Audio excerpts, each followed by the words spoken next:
Hi this is Viraj, welcome to finviraz.com. ఈ video చాలా important video అండి. ఈవెన్ ట్రేడర్స్ కి కానీ ఇన్వెస్టర్స్ కి కానీ ఇద్దరికి కూడా చాలా ఇంపార్టెంట్ వీడియో. ఎందుకు అంటే మన ఇండియన్ స్టాక్ మార్కెట్ 9:15 కి స్టార్ట్ అవుతుంది కదా.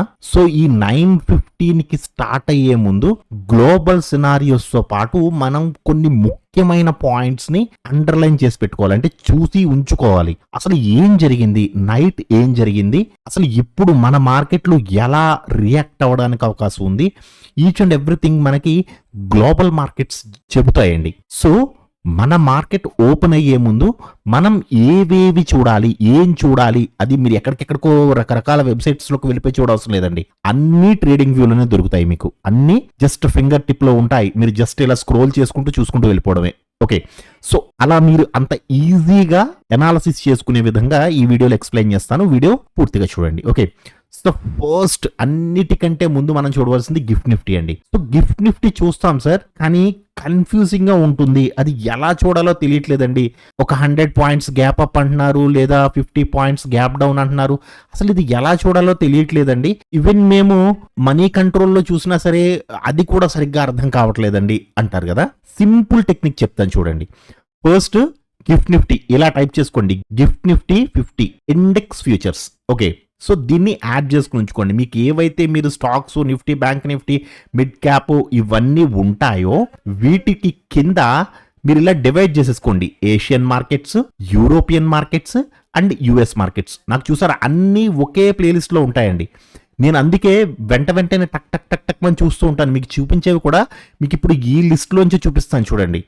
ఈ నిఫ్టీ, బ్యాంక్ నిఫ్టీ ఏవైతే ఉన్నాయో వీటిలోంచే మీకు నేను చూపిస్తాను.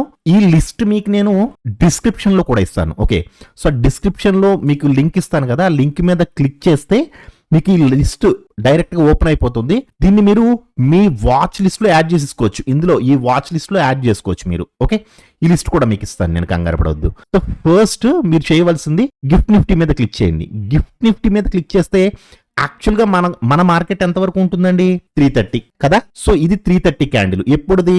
నిన్నటిది 3:30 PM. ఇక్కడ మనకి క్లోజ్ అయిపోయింది. సో మళ్ళీ మార్కెట్ ఎప్పుడు ఓపెన్ అయింది? గిఫ్ట్ నిఫ్టీ మార్కెట్ 4:30కి ఓపెన్ అయింది. 3:30 తీసేస్తున్నాను కన్ఫ్యూజ్ అవ్వకుండా. 4:30కి ఓపెన్ అయింది, అంటే ఒక గంట హాఫ్ తీసుకున్నారు. 3:30 నుంచి 4:30 వరకు హాఫ్ తీసుకుని 4:30కి ఓపెన్ అయింది మార్కెట్.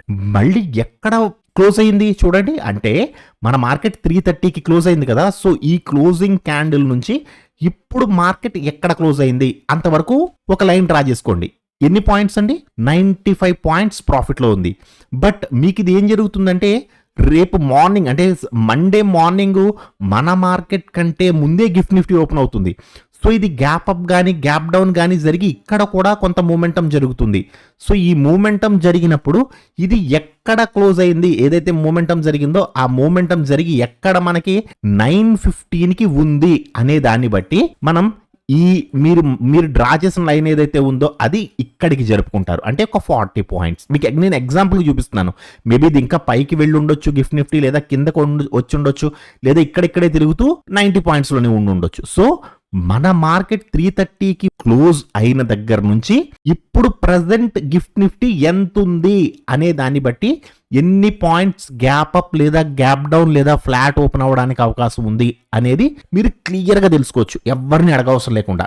జస్ట్ గిఫ్ట్ నిఫ్టీ మీద క్లిక్ చేస్తే మీకు దీని చార్ట్ వస్తుంది. సో 3:30 క్లోజింగ్ నుంచి ఇప్పటి వరకు ఎంత ఉంది, ఎన్ని పాయింట్స్. పైకి ఉంది కాబట్టి 96 పాయింట్స్ పాజిటివ్ లో ఉంది. అదే కిందకు ఉందనుకోండి, మార్కెట్ ఇక్కడ నుంచి కిందకి పడింది అంటూ ఒక 160 పాయింట్స్ మైనస్. అంటే 160 పాయింట్స్ కొంచెం అటు ఇటులో, దాదాపుగా కొంచెం అటు ఇటులో మన నిఫ్టీ కూడా అంత గ్యాప్ అప్ లేదా గ్యాప్ డౌన్ ఓపెన్ అవ్వడానికి అవకాశం ఉంది. అవకాశం మాత్రమే, ఎగ్జాక్ట్ గా ఓపెన్ అవ్వాలని రూల్ ఏం లేదండి. సో ఇప్పుడు ఇక్కడ మీకు లైవ్ ఎగ్జాంపుల్ ఎలా అంటే, ఇక్కడ మనకి ప్రెసెంట్ చూడండి 96 పాయింట్స్ చూపిస్తుంది కదా. సో ఇది సోమవారం ఓపెన్ అయిన తర్వాత ఇంకా పైకి కానీ లేదా ఇంకా కిందకి కానీ వచ్చి ఇక్కడ రన్ అవుతుంది అనుకోండి. సో మీరు ఇక్కడికి పెట్టుకుంటారు కదా, ఒక 30 పాయింట్స్ పాజిటివ్ లో ఉంది. సో మన మార్కెట్ కూడా 30 పాయింట్స్ పాజిటివ్ లో ఓపెన్ అవ్వడానికి అవకాశం ఉంది అని మీరు జస్ట్ అజంప్షన్ మాత్రమే, ఓపెన్ అవ్వాలని రూల్ ఏమీ కాదు. ఓకే, సో ఇది 30 పాయింట్స్ పాజిటివ్లో ఓపెన్ అవ్వచ్చు, లేదా 200 పాయింట్ మైనస్లో కూడా ఓపెన్ అవ్వచ్చు. సో ఇది ఎక్కడైనా ఓపెన్ అవ్వచ్చు, నిఫ్టీ దాని ఇష్టం. కాకపోతే ఏంటంటే నిఫ్టీ ఎన్ని పాయింట్స్ పాజిటివ్లో ఉంది, ఎన్ని పాయింట్స్ నెగిటివ్లో ఉంది, ఎక్కడ ఓపెన్ అవ్వడానికి జస్ట్ అవకాశం ఉంది అని చూసుకోవడానికి. Okay, so first preference GIFT నిఫ్టీకి ఇవ్వండి. నెక్స్ట్ నైట్ మనది సపోజ్ మనది 3:30 క్లోజ్ అయిపోతుంది కదా మార్కెట్. అమెరికన్ మార్కెట్స్ నైట్ అంతా రన్ అవుతాయండి. So American markets night run అయినప్పుడు అమెరికన్ మార్కెట్స్ ఎలా ఉన్నాయి, ఎందుకంటే యుఎస్ మార్కెట్స్ అనేవి వరల్డ్కి ప్రపంచవ్యాప్తంగా మదర్ మార్కెట్స్ అండి. యుఎస్ మార్కెట్స్ని మదర్ మార్కెట్స్ అంటారు, మన మార్కెట్స్ని other markets. Mother market other market. Okay, so first Nasdaq ఎలా ఉంది అండ్ డౌ జోన్స్ ఎలా ఉంది, S&P 500. S&P 500 అంటే నథింగ్ బట్ మన నిఫ్టీ 50 అలా అనమాట. ఓకే, సో ఈ మూడు ఎలా ఉన్నాయి అంటే పాజిటివ్లో ఉన్నాయా, నెగిటివ్లో ఉన్నాయా, న్యూట్రల్గా ఉన్నాయా. మీరు -1% కానీ +1% కానీ ఉంటే మాత్రమే మనం కొంచెం జాగ్రత్తగా ఉండాలి. -1% అంటే ఏదో నెగిటివ్ జరిగింది యూఎస్ మార్కెట్స్ లో, రేపు మార్నింగ్ మన మార్కెట్లు ఓపెన్ అయ్యేటప్పుడు కొంచెం నెగిటివ్ లో ఓపెన్ అవ్వడానికి అవకాశం ఉంటుంది. యూఎస్ మార్కెట్స్ ని బట్టే మీకు ఆల్రెడీ గిఫ్ట్ నిఫ్టీ కూడా రియాక్ట్ అయిపోతూ ఉంటుంది. ఓకే, సో S&P 500 కానీ, డౌ జోన్స్ కానీ, లేదా నాస్డాక్ కానీ, ఈ మూడు ఎలా ఉన్నాయి అనేది చూసుకోండి. ఇక్కడ మీరు చార్ట్ ఓపెన్ చేసి 1 డే టైం ఫ్రేమ్ లో చూసినా పర్లేదు, లేదా ఇక్కడ మీకు చూస్తే తెలిసిపోతుంది. ఇదేంటండి చేంజ్, పర్సంటేజ్ చేంజ్ కదా, ఇది పర్సంటేజ్ చేంజ్ అండి ఇది. సో 0.8 అంటే 1 కి కొంచెం దగ్గరలో ఉంది, అంటే పాజిటివ్ గానే ఉంది. Okay, 0.2 okay positive, 0.5 positive. So కొంతలో కొంత ఇవి పాజిటివ్ గానే ఉన్నాయి, నెగిటివ్ అయితే ఏమీ లేదు మార్కెట్లో. సో యుద్ధ భయాలు గట్రా అటువంటివి ఏమీ లేవు. యుఎస్ మార్కెట్స్ లో కూడా అంత ప్రశాంతంగానే ఉంది. తరువాత మీరు చూడవలసింది, ఒకవేళ ఇన్ కేస్ యుఎస్ మార్కెట్స్ సెలవులో ఉన్నాయి సార్, అప్పుడు ఏం చేయాలి? యుఎస్ మార్కెట్స్ సెలవులో ఉన్నాయి, ఏదో ఒక రోజు, ఇప్పుడు మనకి ఎలా అయితే లోకల్ హాలిడేస్ ఉంటాయో అలా వాళ్ళకు కూడా లోకల్ హాలిడేస్ ఉంటాయి కదా. సో అలా యుఎస్ మార్కెట్స్ హాలిడేస్ లో ఉన్నప్పుడు డౌ జోన్స్ మినీ అని ఒకటి ఉంటుందండి, ఇది ఫ్యూచర్స్ అన్నమాట. సో ఈ మార్కెట్ హాలిడేలో ఉన్నప్పుడు, అంటే సాటర్డే సండే మాత్రం రన్ అవ్వదండి, ఈ మార్కెట్స్ హాలిడేలో ఉన్నప్పుడు కూడా ఫ్యూచర్స్ అనేవి రన్ అవుతూ ఉంటాయి. డౌ జోన్స్ మినీ యొక్క ఫ్యూచర్స్ రన్ అవుతూ ఉంటాయి. సో దీన్ని మీరు ఈ పాయింట్స్ చూడకుండా ఇక్కడ పాజిటివ్లో ఉందా, నెగిటివ్లో ఉందా అని చూసుకోండి. సో పాజిటివ్లో ఉంది అంటే వరల్డ్ వైడ్గా అంతా ప్రశాంతంగానే ఉంది, ఏవి ఇబ్బందులు లేవు, బాగా పాజిటివ్గా ఉంది, వెల్ అండ్ గుడ్. సో అన్ని మార్కెట్స్ పాజిటివ్గా రియాక్ట్ అవడానికి అవకాశం ఉంది. లేదు బాగా నెగిటివ్గా ఉంది, సో అన్ని మార్కెట్స్ నెగిటివ్గా రియాక్ట్ అవ్వడానికి, అంటే నెగిటివ్గా క్లోజ్ అవుతాయని కాదు, నెగిటివ్గా ఓపెనింగ్ టైంలో నెగిటివ్గా రియాక్ట్ అవుతాయి.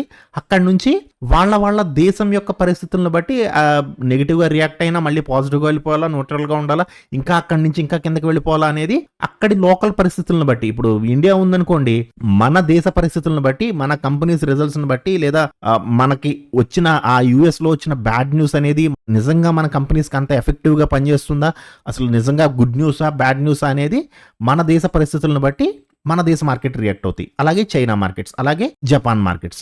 సో మిగతా మార్కెట్స్ కూడా ఈ వరల్డ్ మార్కెట్ యొక్క పాజిటివ్ ఆర్ నెగిటివ్ని బట్టి ఓపెన్ అయ్యి అక్కడి నుంచి వాళ్ళ దేశ పరిస్థితులను బట్టి ఇవి రియాక్ట్ అవుతూ ఉంటాయి. నెక్స్ట్ గోల్డ్ చూసుకోండి. యాక్చువల్గా ఏంటంటే మార్కెట్లో ఏదన్నా అన్సర్టనిటీ ఉంది అంటే ఏం జరుగుతుందో తెలియదు, ఏదో జరగబోతుంది బట్ ఏం జరుగుతుందో తెలియదు అనుకున్నప్పుడు గోల్డ్ పెరుగుతుందండి.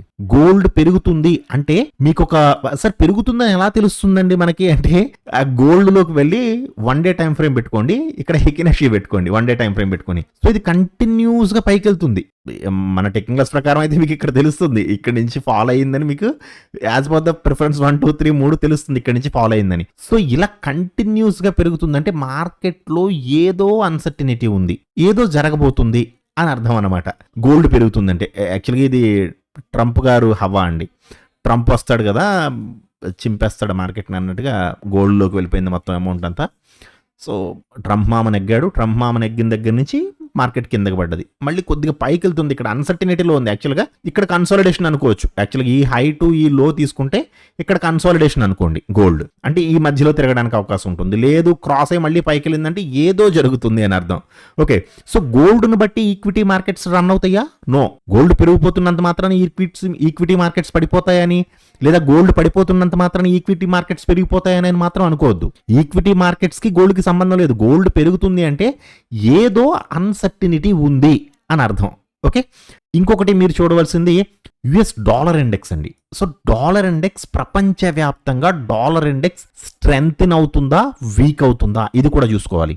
సో డాలర్ ఇండెక్స్ వీక్ అవ్వకూడదు యాక్చువల్గా. అయితే వీక్ అవుతుంటే యుఎస్ ఎకానమీకి కొంచెం ఇబ్బందికరమైన విషయం. సో డాలర్ ఇండెక్స్ జస్ట్ ఒక లుక్ వేయండి. ఇది కూడా మనకి డెసిషన్ తీసుకోవడానికి కాదు, మన మార్కెట్ ఎలా ఉండబోతుంది అనే డెసిషన్ తీసుకోవడానికి కాదు. ఓకే, ఇంకొకటి నెక్స్ట్, ఇది ఇంపార్టెంట్ అండి. యుఎస్ గవర్నమెంట్ బాండ్ డీల్స్, అంటే గవర్నమెంట్ కొన్ని బాండ్స్ ని ఇష్యూ చేస్తుంది కదా, యుఎస్ గవర్నమెంట్ బాండ్ డీల్స్ ఇవి. So US government bond deals పెరుగుతున్నాయి అంటే అది ఈక్విటీ మార్కెట్స్ కి మైనస్ అండి ఒక రకంగా చెప్పాలి అంటే. సో ఇన్వెస్టర్స్ దగ్గర ఉన్న అమౌంట్ బాండ్ డీల్స్ లోకి వెళ్ళిపోతుంది. బాండ్ డీల్స్ పెరుగుతున్నాయి అంటే ఈక్విటీ మార్కెట్స్ లోకి డబ్బులు రావట్లేదు.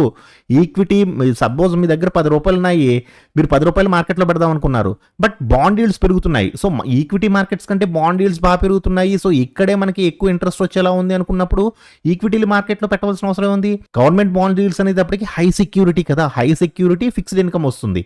సో మార్కెట్లో ఉన్న డబ్బు గవర్నమెంట్ బాండ్ డీల్స్ లోకి వెళ్ళిపోతుంది. సో బాండ్ డీల్స్ పెరగడం అనేది ఈక్విటీ మార్కెట్ కి ఒక రకంగా మైనస్. సో బాండ్ డీల్స్ పడుతున్నాయి ఈక్విటీ మార్కెట్ కి ఒక రకంగా గుడ్ న్యూస్ అన్నమాట.